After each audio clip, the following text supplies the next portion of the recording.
Desde los orígenes de la humanidad, el cielo ha influido en todos los aspectos de nuestra vida. Nos ha ayudado a navegar. Para nuestros antepasados, las estrellas eran su barrio. A construir. Las pirámides están alineadas en dirección norte. Y a definir la idea misma del tiempo. Y cuando el sol vuelve a elevarse sobre ese punto, sabes que has esperado un año. Para poder explicar los movimientos de lo que había por encima de nosotros, poblamos el cosmos de dioses y monstruos. Se pensaba en el cielo como una especie de tablilla de piedra donde los dioses escribían sus mensajes. Pero a medida que fuimos explorando el firmamento, dejamos de creer en un universo fabuloso para adoptar una forma de pensar nueva. Estos fenómenos dejan de asociarse a dioses sobrenaturales y se vuelven algo natural. Esta es la historia de la obsesión de la humanidad por el cielo y del sentido del universo para nuestros antepasados. La historia de cómo pasamos de un mundo regido por seres sobrenaturales al cosmos descubierto por la astronomía científica. De cómo vemos otros mundos y buscamos el lugar que nos corresponde entre ellos. Esta es la historia de nuestros cielos ancestrales. Cielos ancestrales. Dioses y monstruos.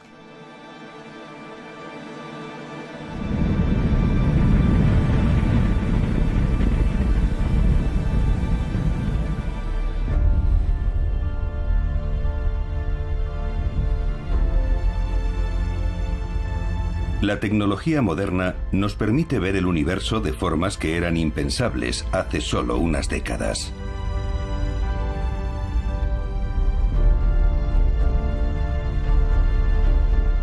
Podemos observar remotas galaxias a millones de años luz de distancia. Analizar la composición química de planetas lejanos. Incluso presenciar el nacimiento de estrellas. Sabemos que la Luna orbita alrededor de la Tierra a más de 3.000 kilómetros por hora. Y que la miríada de minúsculos puntos de luz en el cielo nocturno son gigantescos soles ardientes, cada uno tal vez con su propio sistema de planetas.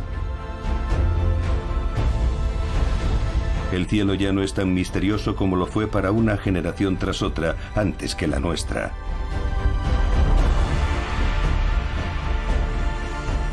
Sin embargo, nos sigue causando el mismo asombro y admiración que hace cientos, incluso miles de años, cuando lo contemplamos a simple vista.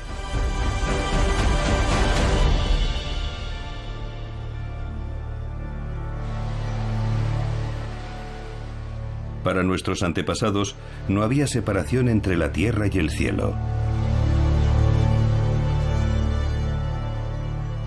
Juntos, formaban un cosmos compartido con seres sobrenaturales que pensábamos que eran parte integrante de su funcionamiento. La mitología y la religión eran esenciales para explicar el cosmos.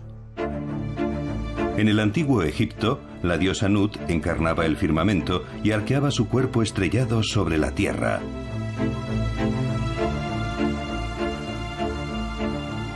Y la luna se asociaba a los dioses Tot y Honsu. Estos seres sobrenaturales también poblaban nuestras leyendas sobre la creación del propio universo. Explicamos lo que no podemos comprender con historias, porque realmente nadie es capaz de comprender el origen del universo.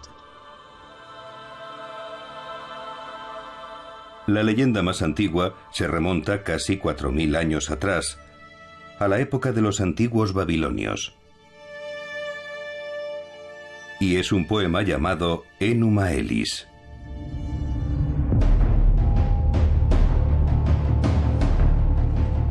Enuma Elis narra la historia de una batalla colosal entre Tiamat, la diosa primigenia del mar, y el dios Marduk. Marduk es descrito en términos extraordinarios.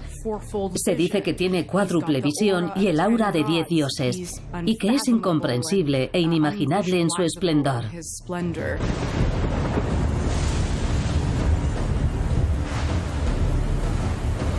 Marduk tomó la maza y la empuñó con su mano derecha.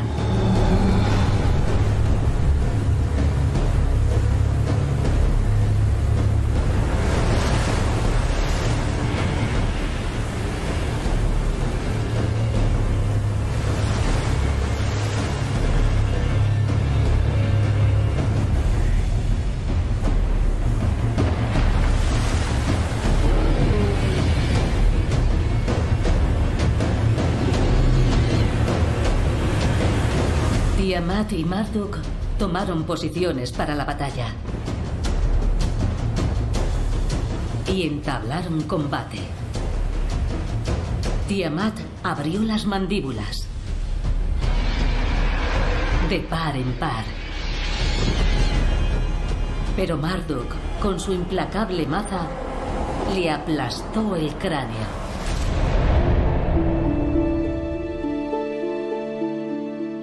La batalla entre Marduk y Tiamat explicaba la creación de la tierra y el mar, el firmamento y todo lo que había en él. Divide el universo en una parte superior y en otra inferior. Así tenemos el cielo y la tierra. Y una parte de la epopeya y del papel que representa Marduk en ella es la creación de las estrellas y las constelaciones. Él llena el cielo de todas las cosas que se observan en él.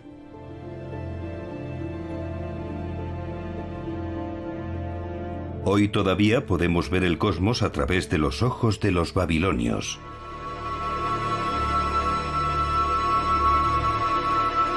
En el mapamundi más antiguo descubierto hasta la fecha. Tallado en arcilla hace más de 2500 años, representa la Tierra como un disco plano flotando en el océano.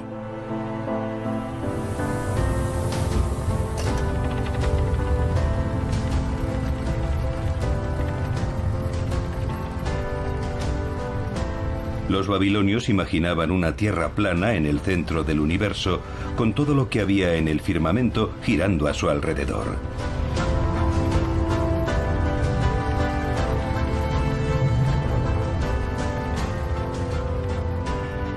La creencia en que la Tierra era plana era común a muchas civilizaciones del mundo. En el lejano oriente de Asia, en África o en América. Desde el punto de vista de nuestros remotos antepasados, era lógico pensar que la Tierra era plana. Sabemos que la Tierra es una bola y que da una vuelta completa una vez al día. Pero lo cierto es que no es algo evidente. Sin una reflexión profunda y basándote únicamente en los movimientos visibles, puedes llegar a pensar que la Tierra es plana y que el cielo gira a su alrededor. Podemos imaginar el cielo como una fuente inagotable de prodigios y misterios. Un lugar que merecía ser admirado e interpretado. Y por muy lejos que nos remontemos en la historia de la humanidad, siempre encontraremos alguna prueba de nuestra obsesión por el firmamento.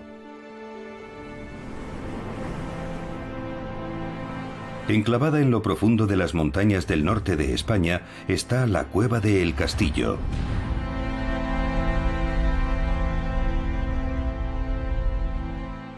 Durante milenios, artistas de la Edad de Piedra decoraron sus paredes con centenares de pinturas. Jesús Gallego es astrofísico, pero ha dedicado años al estudio de las imágenes que cubren las paredes de esta cueva.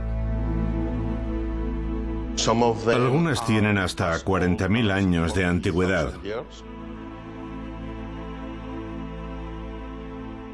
Si esto es correcto, ahora mismo estaríamos ante las pinturas más antiguas del mundo. Estoy rodeado de unas 30 manos. Hemos calculado que 20 pertenecen a mujeres y 10 son de hombres. Me apasiona pensar que estas personas pudieran plasmar el contorno de sus manos aquí, dejando testimonio a la gente del futuro. El profesor Gallego cree que quienes hicieron estas pinturas representaban aquellas cosas a las que daban mayor importancia. Nuestros antepasados vivían en estrecho contacto con la naturaleza. Por tanto, no es de extrañar que reprodujeran animales en las paredes de la cueva. Oculto en un rincón del castillo, hay un conjunto de pinturas que al profesor Gallego, como astrofísico, le resulta especialmente intrigante.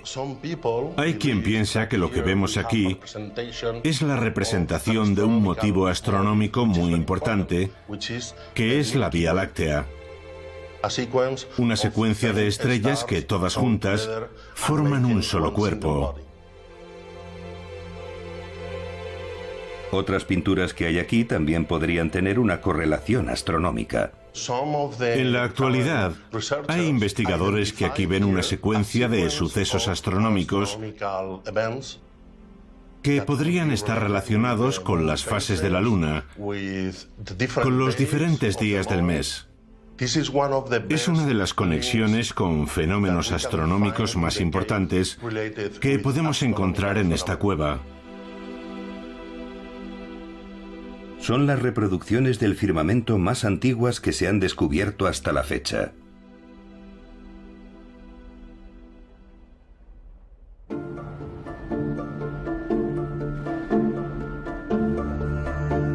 En una época en la que dependíamos de la naturaleza para sobrevivir, saber interpretar las señales del cielo pudo ser una gran ventaja. Si cada noche sales bajo el cielo nocturno y miras a tu alrededor, terminas reconociendo los dibujos en el firmamento, igual que conoces tu barrio. Sabes dónde están los árboles, el banco, dónde están las colinas. Y para nuestros antepasados, los pueblos antiguos todavía más. Conocían bien esas estrellas. Eran su barrio.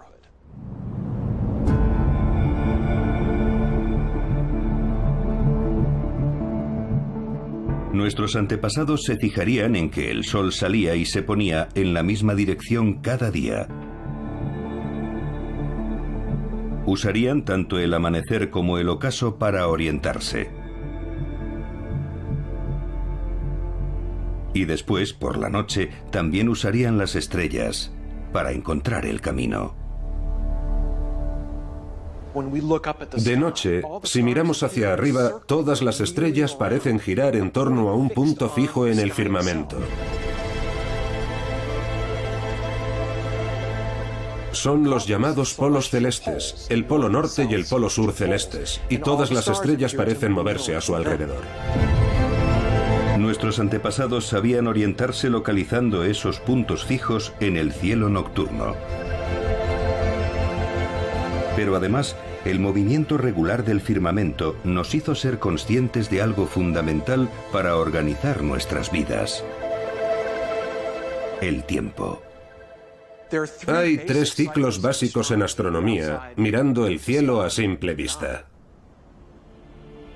Uno es el ciclo del día y la noche de 24 horas. El siguiente es el tiempo que tarda la Luna en rodear la Tierra. En este ciclo, la Luna pasa por varias fases, de luna nueva a media luna creciente, luna llena, después a media luna menguante y por último vuelve a ser luna nueva. Esto te permite medir un periodo aproximado de un mes. Y el tercer ciclo es lo que tarda la Tierra en dar la vuelta al Sol, un año. Basándonos en el ciclo del Sol, establecimos un año solar de 365 días, que son los cambios de estación. Si fijas un punto de referencia en la distancia y te alineas con el Sol, pongamos en el solsticio de mediados de invierno, cuando el Sol cruza el horizonte por ese punto y anotas ese día, ves que al día siguiente el Sol ya se ha separado un poco al cruzar el horizonte, y luego otro poco y otro poco más un día tras otro. Después empieza a retroceder en el curso del año, y justo cuando el Sol vuelve a elevarse sobre ese punto, sabes que has esperado un año. Algunos de los monumentos más antiguos del mundo se construyeron para marcar el curso del año solar.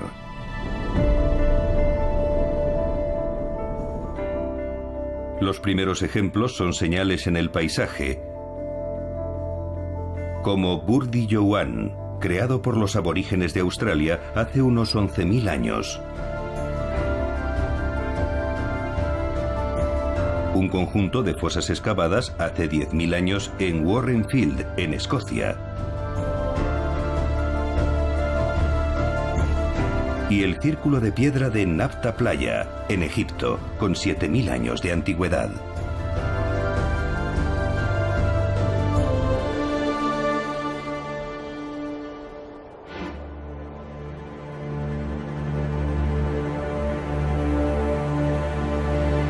Con los siglos, algunas de estas sencillas señales se convirtieron en estructuras colosales. Varias han sobrevivido hasta hoy.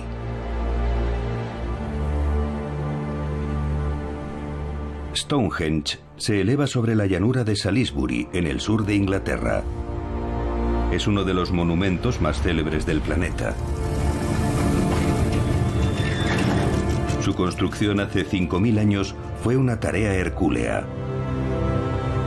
Las piedras más grandes miden algo más de 9 metros de altura y pesan hasta 50 toneladas. Algunas traídas por los antiguos habitantes de Gran Bretaña desde las colinas Preseli a unos 250 kilómetros de distancia. No es que necesitaran traer piedra desde tan lejos, era porque aquellas piedras reunían unas propiedades fundamentales que Stonehenge debía tener. Estos monumentos son ejercicios extraordinariamente complejos. El esfuerzo que requirió la construcción de Stonehenge da idea de lo importante que era. Se invirtieron recursos ingentes en la creación de este céntrico lugar de encuentro para toda la isla. Stonehenge era un lugar de festejos posiblemente para toda Gran Bretaña. La gente sabría con un año de antelación cuándo era la fiesta. Pero no solo venían a comer y a festejar. La gente recorría grandes distancias para participar en los rituales que se celebraban aquí. Al parecer, era un lugar de adoración al sol. Allí se celebrarían rituales de todo tipo para que la energía del sol devolviera la vida a la tierra a mediados del invierno. Las piedras de Stonehenge están alineadas para marcar la salida del sol en el solsticio de verano y su puesta en el solsticio de invierno. Una especie de calendario solar gigante que señala el día más corto y el más largo del año. Ejemplos de esta conexión entre religión y alineamiento solar pueden verse en todo el mundo.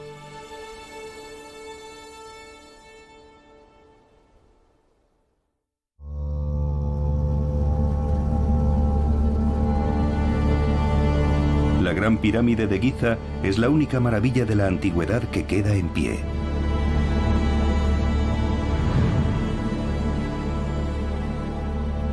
Está situada a la orilla del río Nilo, en Egipto. La Gran Pirámide se construyó hace más de 4.500 años como la tumba del antiguo faraón egipcio Keops. Es la pieza central de un complejo formado por 3 pirámides gigantes. Y quienes construyeron estas pirámides tuvieron buen cuidado de situarlas alineadas con los 4 puntos cardinales. Cuando observamos las pirámides, vemos que están perfectamente alineadas con el norte geográfico, y por tanto el norte, el sur, el este y el oeste están marcados con gran exactitud. Los cálculos de los antiguos egipcios fueron tan exactos que las pirámides están alineadas con los puntos cardinales con una precisión de una 1/15 parte de un grado. El hecho de que los egipcios pusieran tanto empeño en alinear las pirámides con suma precisión nos transmite un significado superior. Sabemos que en la época de las grandes pirámides existía un interés mayúsculo en el sol, que se hace totalmente explícito en el título de los faraones. Por primera vez se define al faraón como el hijo de Ra, el dios sol. Por tanto, la relevancia del alineamiento solar podría estar relacionada con la importancia del rey como hijo del sol. En el mundo religioso del antiguo Egipto, el dios Ra era la representación del sol. Los egipcios lo imaginaban a bordo de un barco que surcaba el cielo cada día. Y también contaban relatos para explicar a dónde iba cuando se ponía el sol. En la religión egipcia, Ra muere cada noche y realiza un viaje nocturno por el submundo. Una de las funciones de los sacerdotes egipcios era preparar y celebrar el renacimiento de Ra, el sol, al amanecer. La importancia de Ra para los antiguos egipcios puede verse en el alineamiento celeste de las pirámides de Giza. Pero, ¿cómo lograron tal grado de precisión sus constructores hace más de 4.500 años? Lo fácil es pensar que los antiguos no sabían hacer nada, pero la verdad es que sabían los movimientos del sol, cómo iban cambiando las sombras. Tenían conocimientos de astronomía, geometría e ingeniería suficientes para hacer estas cosas. Señalaban con enorme precisión los puntos cardinales. Y lo único que hace falta es un palo largo, una plomada y un martillo. Este palo se llama gnomon, y si se clava bien recto en el suelo, proyecta una sombra debido a la luz del sol. Sí, no está mal.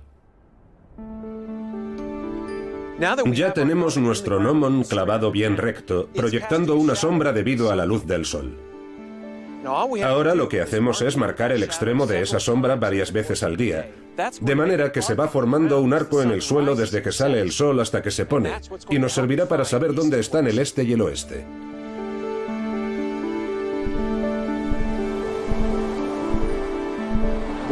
Una vez que tenemos en el suelo el arco trazado por la sombra a lo largo del día, tomamos una cuerda y la anudamos al gnomon, nos alejamos a cierta distancia y la usamos para trazar un círculo en el suelo. Este círculo debe cortar el arco en 2 puntos. La línea que conecta ambos puntos nos indicará dónde están el este y el oeste. Los expertos creen que así es como los antiguos egipcios utilizaron el sol para alinear las pirámides de Giza con el norte, el sur, el este y el oeste.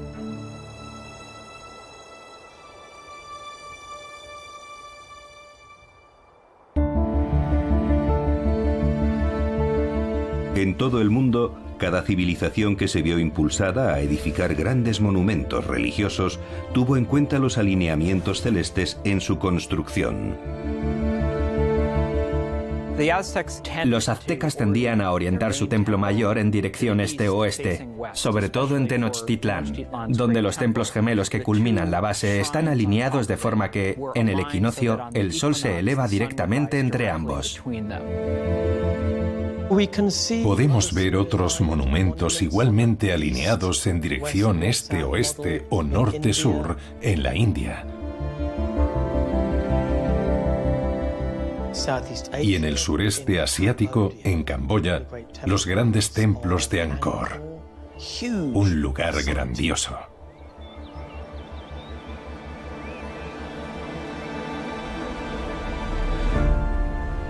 Eran civilizaciones separadas por miles de kilómetros en el espacio y siglos en el tiempo, y evolucionaron sin ninguna relación entre ellas.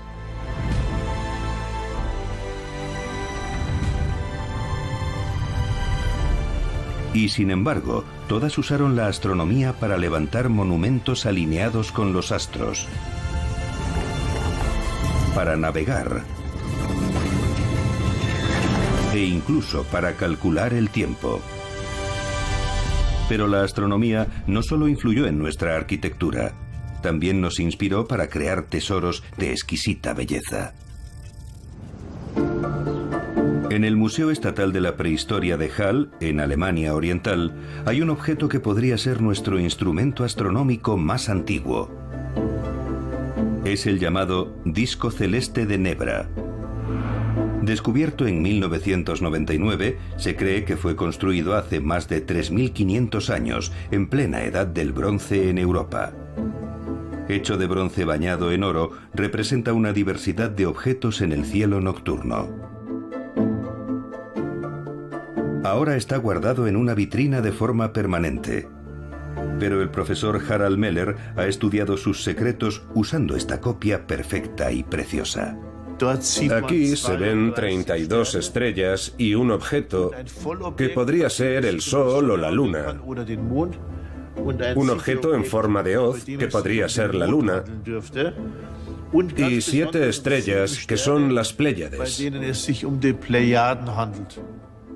Aquí vemos los arcos dorados del horizonte. Este de aquí está caído. Alineando estos arcos del horizonte con la salida del sol en determinados días del año, lo usaban como una especie de calendario solar. Aquí es 21 de junio, solsticio de verano. Ese día, el sol traza un arco pronunciado y se pone aquí. Y así continúa el 22 de junio, el 23 de junio, hasta el 21 de diciembre, que es el día más corto del año. La barca añade una dimensión completamente nueva. Simboliza el viaje del dios Sol. Hace que el disco celeste deje de ser un instrumento práctico para convertirse en un objeto mitológico y religioso. El disco celeste de Nebra demuestra que una cultura sin escritura podía registrar observaciones astronómicas mediante dibujos. Sin embargo, a 3.000 kilómetros de distancia, una de nuestras civilizaciones más importantes elevó la astronomía a una categoría superior por medio de la palabra escrita. Todo empezó en el lugar que comúnmente llamamos la cuna de la civilización: la antigua Mesopotamia.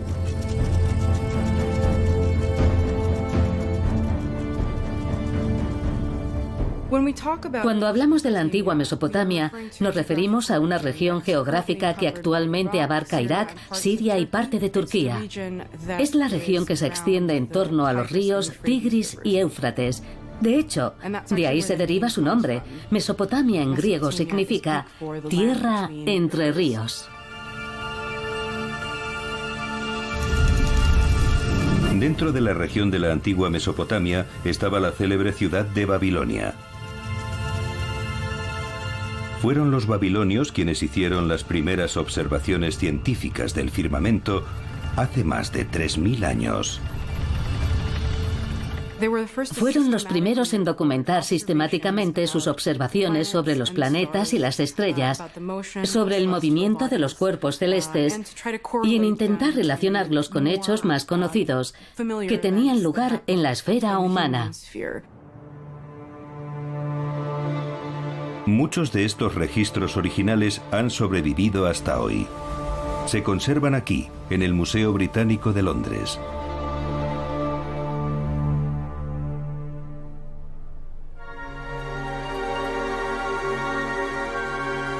Están en escritura cuneiforme, la ancestral escritura que durante siglos predominó en esta parte del mundo.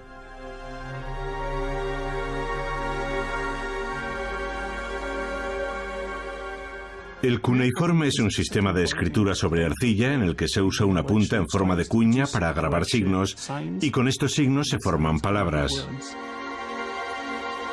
Los equipos arqueológicos han encontrado cientos de miles de textos cuneiformes, pero la adquisición de los conocimientos para poder descifrarlos es reciente. De hecho, en la actualidad hay muy pocas personas en el mundo capaces de leerlos. El profesor John Steele es una de ellas. Los babilonios fueron los primeros en mostrar auténtico interés en hacer observaciones detalladas, precisas y periódicas. Documentaban eclipses, el movimiento de la luna y los planetas respecto a las estrellas. Esta es una colección muy interesante de observaciones de eclipses lunares. Abarca un periodo de 400 años, desde mediados del siglo VIII hasta muy poco antes del 300 a.C., y está dividido en cuadrículas como una tabla, una moderna hoja de cálculo. En cada celda tenemos un informe de un eclipse lunar. Estos registros se fueron añadiendo generación tras generación, lo que permitió a los astrónomos babilonios examinar patrones y ciclos en el firmamento durante siglos. Por lo tanto, fue el primer pueblo que intentó analizar estos fenómenos matemáticamente para poder hacer predicciones detalladas y precisas. Estas tablas contienen el origen de la astronomía moderna. Resumiendo, podemos decir que es en Babilonia donde empieza todo y desde ahí se extiende al resto del mundo.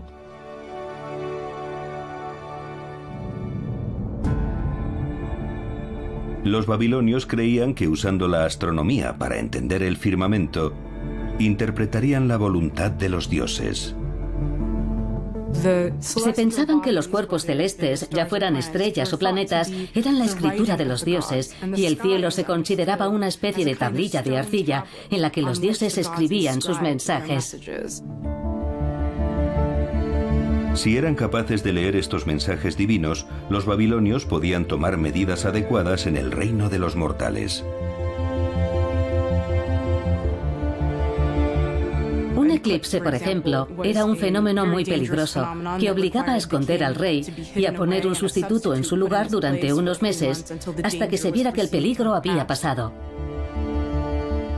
Esta necesidad de estudiar los cielos para orientarse a la hora de tomar decisiones importantes puede verse en todo el mundo.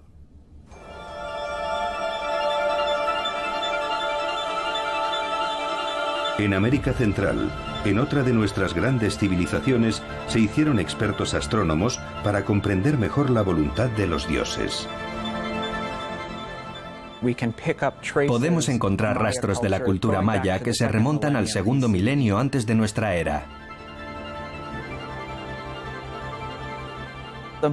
Los mayas inventaron el sistema de escritura más sofisticado de la América precolombina. Escribían en su cerámica. Grababan jeroglíficos en monumentos y en escaleras. Estas inscripciones sobreviven en monumentos conservados en algunas partes del territorio actual de México, Guatemala, Belice y Honduras. También está documentado que los mayas escribieron libros en papel hecho con hojas de ficus. Casi todos se han perdido con el paso del tiempo, descompuestos por el húmedo clima de Centroamérica, o destruidos por conquistadores españoles en el siglo XVI.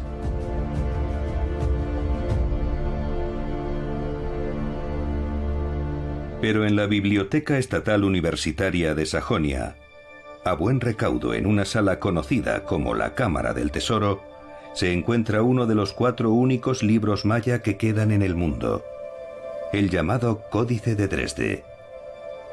El arqueólogo Christian Prager lleva años estudiándolo.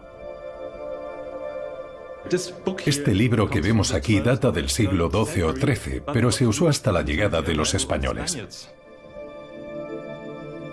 El Códice de Dresde es el más completo de los 4 libros escritos por los mayas que han sobrevivido. Muestra cómo los mayas estudiaban el cielo para tomar decisiones en su vida diaria. El Códice de Dresde era un libro que usaban los sacerdotes mayas para aconsejar al pueblo, por ejemplo, sobre el día adecuado para hacer ofrendas de alimentos a un dios concreto, o el mejor día para ir de caza, o cuando iba a llover.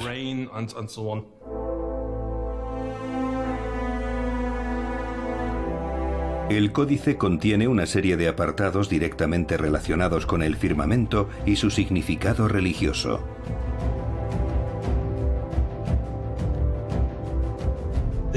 Creían en un montón de dioses y tenían un dios específico para la lluvia, para el poder real, para la muerte y todo lo demás.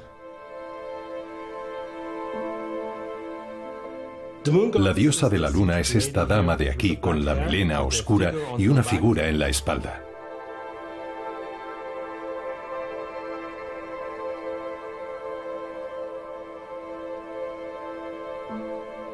Esta es la representación de un eclipse de sol. Siempre tiene una zona blanca y negra y el eclipse de sol pendiendo de una banda celeste.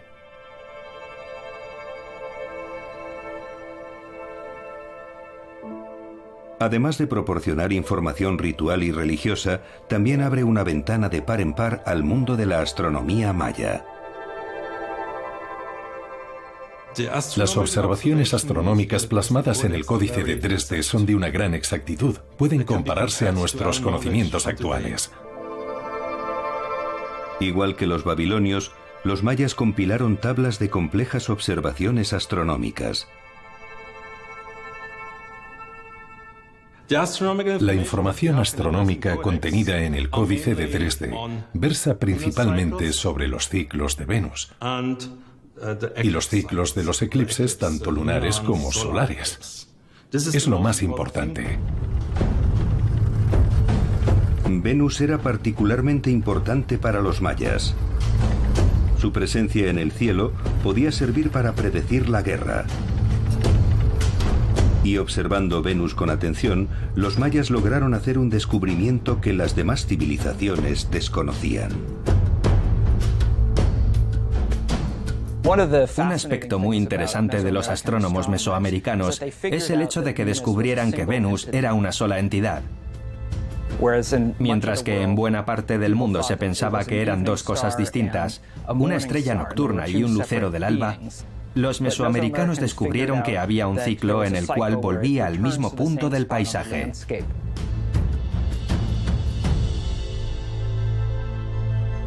Los cálculos de los ciclos de Venus pueden verse aquí, en los puntos y barras que usaban los mayas para representar los números.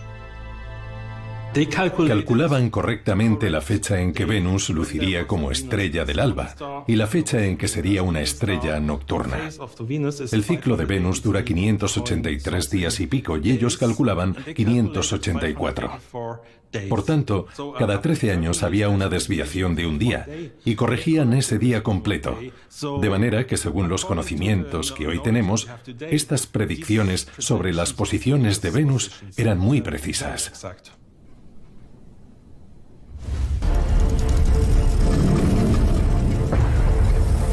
Todas las grandes civilizaciones del mundo han mirado al cielo y registrado lo que veían en él.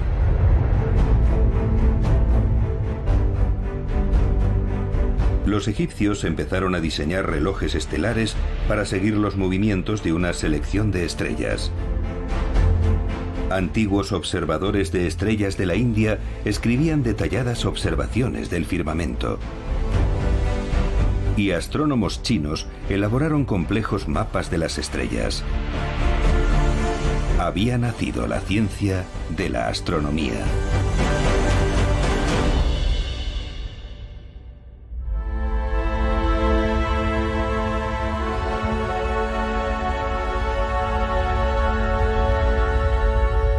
Todos los antiguos astrónomos necesitaban medios para orientarse en un cielo nocturno maravillosamente complejo. Cuando uno sale de noche mira hacia arriba al cielo y ve las estrellas. Esas estrellas forman los mismos dibujos noche tras noche. Esos dibujos permitieron a nuestros antepasados establecer puntos de referencia inolvidables en el cielo. Hoy llamamos a esos puntos constelaciones. Una constelación es un grupo de estrellas, eso significa la palabra, y tendemos a ver las estrellas formando esos dibujos por todo el firmamento. Por ejemplo, está la Osa Mayor,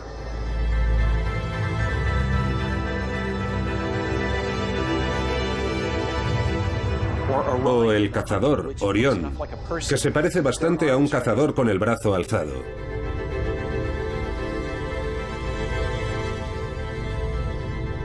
Leo, el león, que parece un león de perfil, y un montón de culturas diferentes así lo reconocen si están familiarizadas con los leones.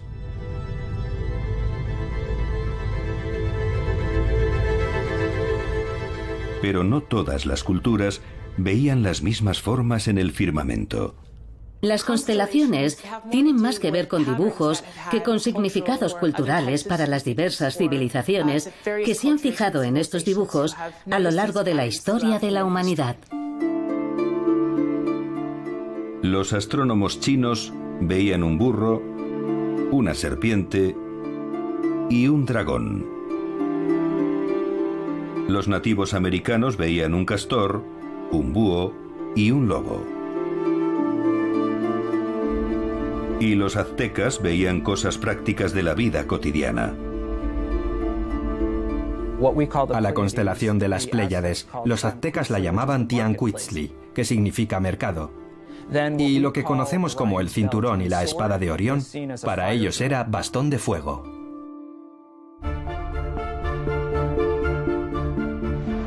Hoy, en el mundo occidental, existen 88 constelaciones oficialmente reconocidas en el cielo nocturno.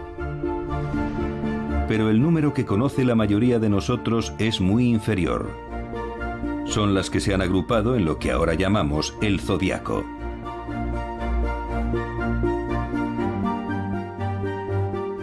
Reconocemos 12 constelaciones oficiales del zodiaco, de las que todo el mundo ha oído hablar: Libra, Tauro, Géminis y todas las demás.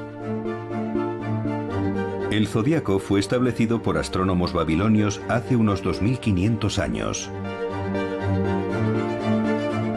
Y es el mismo que ha llegado hasta nuestros días. Pero la elección de 12 constelaciones entre los incontables dibujos que poblaban el cielo no fue un simple capricho. Había una razón científica para ello. Mientras la Tierra gira alrededor del Sol a lo largo de un año, el Sol parece moverse por una línea curva en el cielo. Esta línea se denomina eclíptica, y las constelaciones que atraviesa son las constelaciones del zodiaco.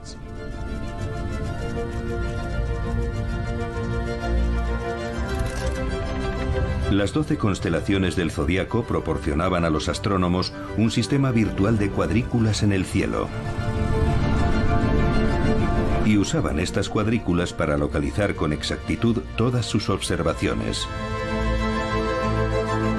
De esta forma, los babilonios pudieron llevar la ciencia de la astronomía a una categoría superior. El zodiaco les permitía organizar la información de otra forma. A partir de los siglos VI y V a.C., empezamos a ver auténticos avances en astronomía matemática gracias a los sabios, astrónomos y astrólogos de la antigua Babilonia. Fueron capaces de construir un modelo matemático del cosmos y de predecir los movimientos de estrellas y planetas. Pero aunque su astronomía era científica, sus escritos demuestran que todavía pensaban que todo lo que había en el firmamento era movido por dioses y diosas. La clase de observación y extrapolación sistemáticas que encontramos en estos textos es como un testimonio de la suposición de que los dioses eran responsables de lo que veíamos en el cielo y de que lo divino era inseparable del ámbito natural. Pero el surgimiento de una nueva civilización estaba a punto de revolucionar por completo nuestra forma de entender el cosmos.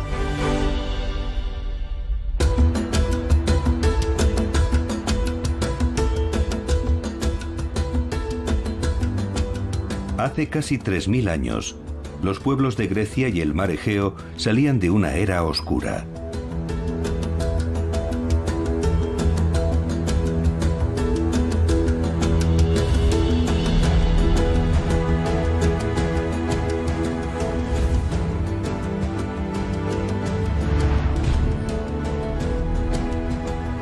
Para los antiguos griegos, el mundo era un espacio que compartían con seres sobrenaturales, donde un dios podía convertir a un mortal en una constelación de estrellas. Y el sol cruzaba el cielo cada día montado en un ardiente carro. La tradición era explicar los movimientos de estrellas y planetas con historias de dioses y diosas. Estos seres divinos pueblan los grandes poemas épicos de los comienzos de la antigua Grecia. Como otros pueblos de la antigüedad, los griegos no consideraban la existencia del cielo en otra dimensión. Sus historias hablan de un mundo en que dioses y mortales viven unos junto a otros. Sin embargo, solo los dioses pueden bucear libremente en las profundidades del océano o establecer su hogar en las cumbres más altas. Para los seres humanos, el cielo estaba fuera de su alcance. Todo mortal que intentara alcanzarlo se arriesgaba a despertar la ira divina y caer en desgracia.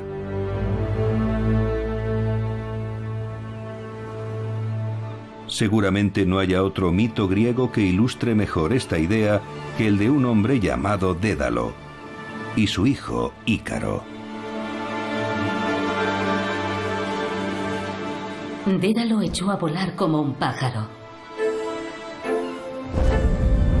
Animó a su hijo a que lo siguiera y le enseñó el peligroso arte de volar.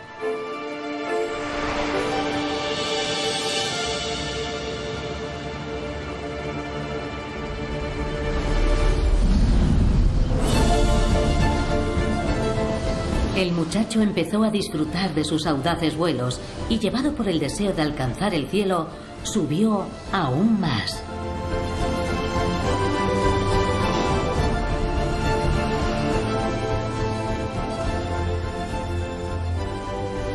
Su proximidad al sol ablandó la cera que sostenían sus alas y terminó derritiéndola.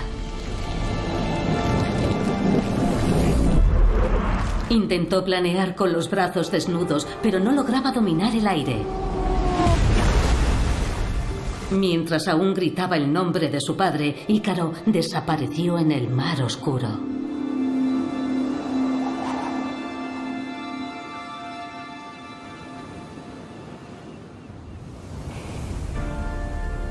Tendrían que pasar más de 2000 años para que el ser humano volviera a aventurarse en los cielos, aun a riesgo de causar la ira de los dioses. Pero incluso mientras las fabulosas plumas de Ícaro tocaban el agua, los antiguos griegos ya se echaban al mar para comerciar y colonizar tierras muy alejadas de la suya. Expertos navegantes se aventuraron en ultramar en busca de nuevas oportunidades. Y al hacerlo, entraron en contacto con muchas culturas diferentes a la suya. Tomaron el alfabeto de los fenicios,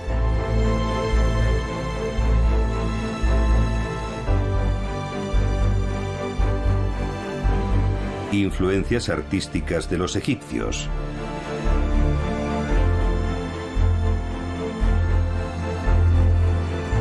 y de los babilonios, la astronomía. La astronomía de Babilonia es una corriente muy potente que penetra con fuerza en la arcaica cultura griega. Las tablas planetarias, los registros de las observaciones planetarias, tendrán una gran influencia en cómo los griegos entienden la astronomía y la practican. Armados de los conocimientos astronómicos aprendidos de los babilonios, los griegos comenzaron a cambiar su manera de interpretar el cosmos. No les bastaba con la observación y la predicción. Querían saber por qué las cosas que veían en el cielo se movían de la manera en que lo hacían. Hay un hombre a quien se le atribuye el mayor cambio en nuestra comprensión del cosmos. Se llamaba Tales. Tales de Mileto es la persona de quien suele decirse que fue el padre de la filosofía. Cambió la forma de pensar de los griegos a la hora de hacerse preguntas sobre el mundo natural. Tales vivió en el siglo VI a.C. Era de Mileto, un asentamiento griego en la costa de la actual Turquía, donde estaba en contacto directo con las ideas y los conocimientos de Oriente.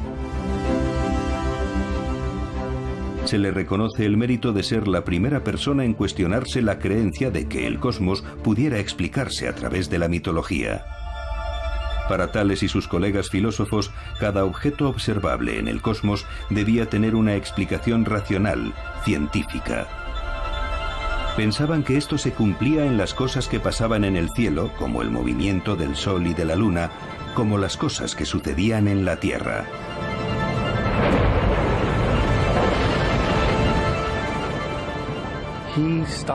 Deja de hacerse preguntas sobre fenómenos concretos.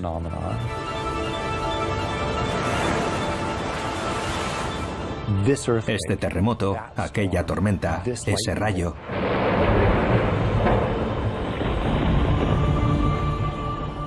Para preguntarse en su lugar por los fenómenos en general. Los terremotos, las tormentas, los rayos. En el proceso, estos fenómenos dejan de ser sobrenaturales o de estar asociados a dioses sobrenaturales y se vuelven naturales.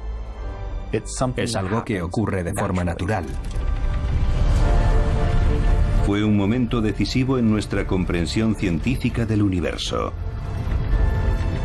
Ya era posible creer que todo lo que observábamos en el cielo era parte del mundo natural, no del sobrenatural.